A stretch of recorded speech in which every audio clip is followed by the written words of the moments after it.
The next few months are going to change Ashes of Creation entirely. My name's Dusty Y, and I'm here to take you through some of the changes coming in our March 27th patch and beyond that as we prep for fresh start servers with the launch of Alpha 2 Phase 3 on May 1st. As always, if you guys have questions on anything we go over in this video, I stream daily starting at 2 p.m. EST on Twitch and YouTube, so make sure you pop by, say hello, and always feel free to bring some good conversation. Let's get into it. At the beginning of Alpha 2 Phase 2 in December, we had roughly half of the current desert. On top of that, the desert itself was in its first iteration, one that's far from the current state today. The addition of the Sand Squall Peninsula at the end of February, which gave us the nodes of Jinnah and Squall's End, continues the process of expanding the playable area of Vera, introducing more systems, more unique materials, mobs, points of interest, many of which have yet to fully be discovered. The desert currently features a lawless zone, which implements forced flag PvP, but this is only temporary. During map expansion, lawless zones will fill nodes that are yet to be incorporated into the ownable node system. As we see the map continue to expand, and see the beginning of player settlements in Jinnah and Squall's End, we may begin to understand some of the secrets of the desert. The Tropics will be the next biome completed in Ashes of Creation at the end of March. This biome will feature lush trees, unique mob spawns and gatherables, and a very unique terrain, as it will be the first node to present the challenge of water traversal and island hopping. While water-based gameplay has been a small portion of what players can do, currently only present in swimming, fishing, and caravans, this biome will be sure to inspire all of the island lovers, sailors, and pirates looking to uncover what the open seas have to offer. In addition to island hopping, caravans, and treasure hunting in the tropics, this March update will also bring the first iteration of naval combat to the playtesting field. Naval combat is set to be a large part of Ashes of Creation, with a plethora of options for players from being water-based trade skillers, merchants, pirates, or mercenaries offering protection. 1 month after this, we'll be receiving another map expansion with the June Dark. 1 month after the June Dark, we'll be receiving the Anvils. A biome a month for the foreseeable future means the map and playtest area will continue to grow and offer more immersive and accessible gameplay loops for every type of player. And by the time Alpha 2 Phase 3 servers launch on May 1st, the map will have doubled in playable area. I'm super excited to see how the map continues to shape up over the next few months for Ashes of Creation. While Ashes of Creation already features multiple avenues for PvP-based players to get their fix, from open world, caravans, guild vs guild, and node vs node, there are still many more methods of PvP planned in the future. In March, we can expect to see the first live version of node sieges coming into the playtest. Node sieges are a high-risk, high-reward gameplay mode where an attacking node can fulfill buy orders to build siege equipment and other goods to prepare to attack. Defenders have time to make preparations, however, and depending on the tier of the node you're attacking, the defender can have up to 6 days to prepare for the siege and enlist the help of allies throughout Vera.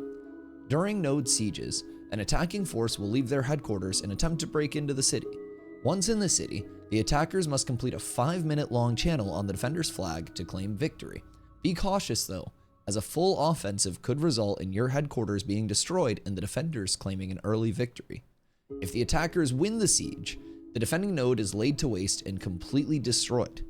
Following the destruction, the node will lay in ruin, allowing players to loot the belongings left in storages prior to the siege. Keep in mind, a node siege has a lengthy cooldown, up to 60 days for the highest tier node. This constant level of risk-reward is sure to have lasting implications on each server's map state, alliances, and progression. Many players have been anxiously awaiting our 2 remaining classes, Rogue and Summoner. Rogue will be leaving Stealth and the Shadows to make its appearance on March 27th. The Rogue features a very well-rounded kit including single target plus area of effect crowd control and disable, good damage and ability combos, as well as very quick movement, both for initiating and disengaging, not to mention the classic Rogue stealth mechanic with a little bit of a twist. Ashes of Creation takes a very unique approach to stealth breaks, where a rogue must currently take 10% of their total HP as damage before being broken out of stealth. I'm extremely excited to see how these changes to the traditional rogue mechanics shape up to make rogue feel unique. In addition to rogue, Dual wielding is another long-awaited weapon architecture coming into Ashes of Creation with the March patch. Dual wielding will allow all classes to use any combination of melee weapons as a dual wield loadout. Whether you're a rogue or fighter looking for a sword and dagger, or you're a mage looking for a spell sword and spell dagger, you'll be able to satisfy your urge to dual wield regardless of class. This is thanks to Ashes of Creation featuring a sandbox-style weapon system that makes all weapon types available through both physical and magical scaling versions. Dual wielding will feature a unique dual wield weapon tree, animations, and combo, making the new experience feel entirely different than a sole main hand weapon counterpart. Dual wield confirmed! Recently, on March 13th, Intrepid Studios announced quite possibly one of the largest changes of Alpha 2 Phase 2 so far, a change to static gatherable spawns. Throughout Phase 2, gatherables have respawned at a set time after harvest, as the same type of gatherable, and the same rarity. Since gathering is the #1 way to ensure high rarity output through player-made goods in Ashes of Creation, we see an emphasis on gathering for long-term best-in-slot items. The ability for someone to currently control a node spawn once discovering it shortly after a server restart presented a challenge for players looking to have their eureka moment while gathering and reduce the accessibility of high rarity materials in the economy. Beginning in April, that all changes. Throughout April and early May, we'll receive 3 patches to implement changes to the gathering system, introducing multiple systems from gathering, refining, and crafting to increase the accessibility, playability, and fun for all players involved. With gatherable spawn clustering, resources will have a larger area that they can dynamically spawn into once harvested, meaning that a resource will no longer spawn in the exact same spot, but instead somewhere throughout a larger respawn cluster.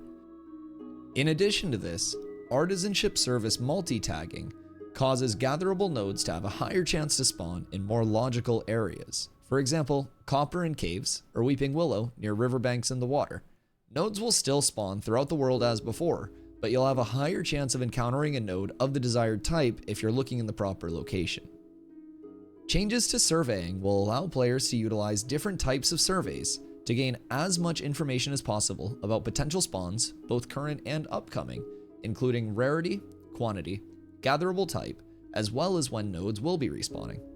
This will give both groups and small players alike the chance to stumble upon that high rarity gathering spot and try to secure your goods before word gets out. Last but not least, changes to the refining system bring in massive quality of life improvements, including the ability to select the job size that you'd like to complete. No more going to a wood bench and being 2 wood short of a full 250 job. In addition, processing recipes will be able to use mixed rarity inputs, increasing accessibility for refiners who may be short on storage and potentially increasing the availability of high rarity refined goods. If you're more of a pickaxe supplier than a gold miner, take solace knowing artisan tools will soon be tradable to other players as well. For our crafters, you can leave knowing that your high rarity crafted goods will soon feel much more impactful.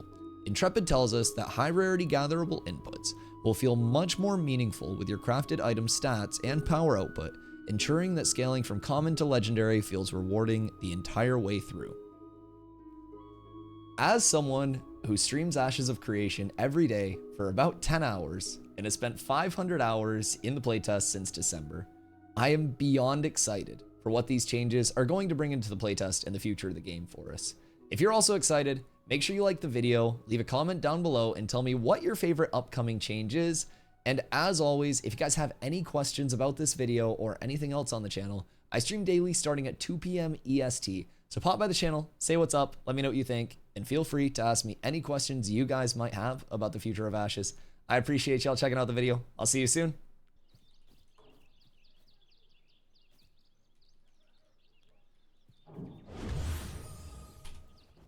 Oh, fuck!